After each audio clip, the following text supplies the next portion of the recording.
ng piga dadayo kan magkaper ang grupo asin individual ang Inurugan Chapel na makukuha sa barangay Santo Domingo digdi sa syudad ng Iriga ngunya na panahon ng Kwaresma.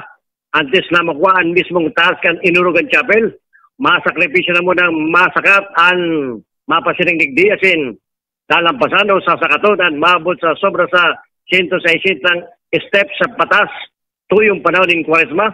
Piga dadayo ang lugar ni kan mga tao ngarig na mag-urop-urop asin mas pagpakusagon at pagtubod sa kagurangan. Mailing man sa compound kan Inurugan Chapel ang Station of the Cross asin ang dakulang image kana Last Supper. Bakunang sa panahon ng Kwaresma, piga dadayo ang lugar ni na piga kukonsidera o sa runang tourist destination digdi sa Camarines Sur, Rinconada asin orog na digdi sa Iriga. Uli sa magayon na biyuda, hiling-hiling ang interong syudad ng Iriga asin kan mga pagtaray na lugar kan syudad.